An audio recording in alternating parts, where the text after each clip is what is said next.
নমস্কার। যারা নতুন জ্যোতিষশাস্ত্র শিখছেন, এখন গোচর শেখাচ্ছি। আগের ভিডিওগুলো দেখলেই বুঝতে পারবেন যে গোচরে রবি চন্দ্র মঙ্গল বলে দিয়েছে। এবার বুধ 1 নম্বর নক্ষত্রে আছে, 0 সাইন, 9 ডিগ্রি 29 মিনিট আর এই 2 সেকেন্ডে। আচ্ছা, পাশে দেখুন ফার্স্ট ব্র্যাকেটের মধ্যে ব বিসর্গ লেখা আছে। এটার মানে হচ্ছে বক্রি, অর্থাৎ রেট্রোগেট। ঠিক আছে, কবে এই বুধ কবে রেট্রোগেট ছিল?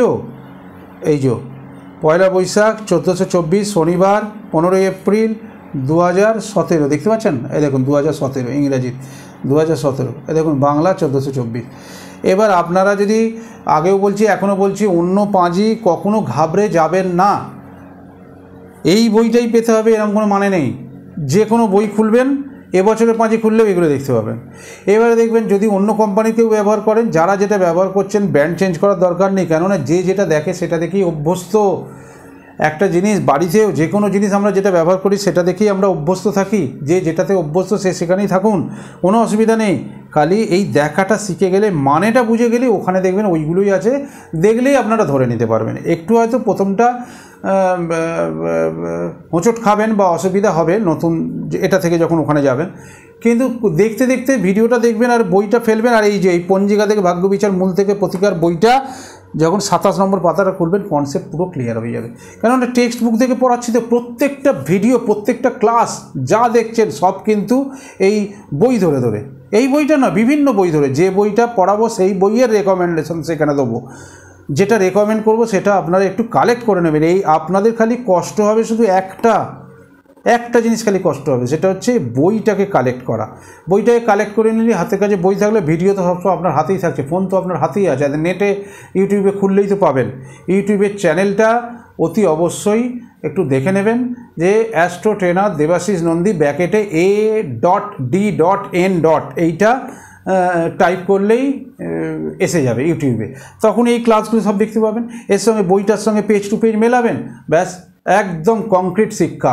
একটু এদিক ওদিক করতে হবে না, কোথাও দৌড়তে হবে না, কোথাও যেতে আসতে হবে না। যে যেখানে পড়ছেন, যে গুরুর কাছে পড়ছেন, যেখানেই পড়ছেন, সব গুরু ভালো। গুরু মানে গুরুই হয়, এটা মাথায় রাখবেন। যে যেখানে শিখছেন তারা সেখানেই শিখুন।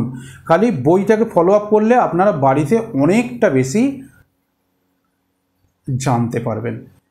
কেননা একটা ক্লাস সপ্তাহে 1 দিন হয় মনে করুন, কোথাও হয়তো 15 দিন অন্তর হয়, সাধারণত 1 সপ্তাহ অন্তর হয়। এই 1 সপ্তাহ ধরে ওয়েট করে আছেন, বা ঠিক পড়ছেন কি না, বা আরেকটু রেওয়াজ করে নেওয়া, সরি, কেননা আপনারা যখন স্কুল লাইফে পড়েছেন দেখবেন অনেকেই রেফারেন্সের বই, বাইরের বই পড়েছেন নলেজ বাড়ানোর জন্য।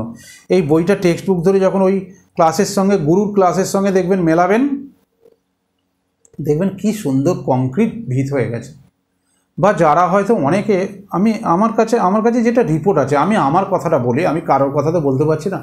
অনেকে কিন্তু গিয়ে পৌঁছাতে পারেন না, অনেক রকম কারণ থাকে।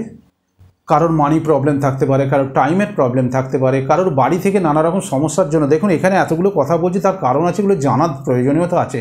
অনেকে অনেক সমস্যা ফেস করেন। কেউ হয়তো এমনই অফিসে চাকরি করেন বা এমনই ব্যবসা করেন, টাইম দিতে পারেন না। কিন্তু এইটা কি হচ্ছে, বাড়িতে বসে বসে শিখতে পারছেন।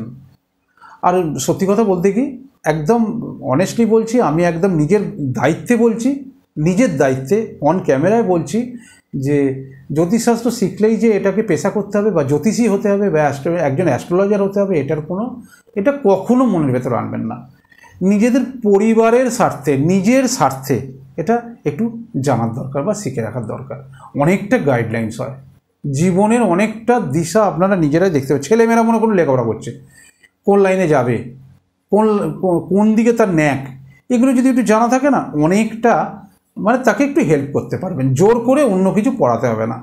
অনেক বাবা মা আছেন, দেখুন আমার একটা, সরি আমার বলবো না, আমি বলছি ADN এর একটা বই আছে, চাইল্ড অ্যাস্ট্রোলজি। এখানে কিন্তু বাচ্চা কিভাবে মানুষ করতে হয়, কিভাবে মানুষ মানে বড় হয়, তার প্রতি কতটা বাবা মায়ের একারণে একটা, আমি মনে করি, যেহেতু আমি ক্লাসটা করাচ্ছি সেই জন্য আমি বলছি, ভিডিও লম্বা হয়ে যাচ্ছে, কিছু একদম মাইন্ড করবেন না, একটু ধৈর্য ধরে শুনুন।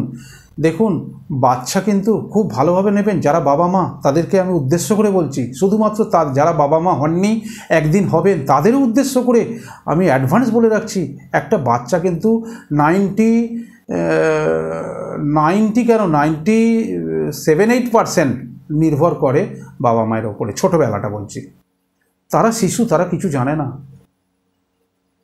একটু ভালো করে নিজের বুকে হাত রেখে দেখবেন যে কথাটা ঠিক বললাম না ভুল বললাম। বাবা মায়ের ওপরে নির্ভর করছে 98% বা 99%, এতটা, কেননা সে কিছু জানে না।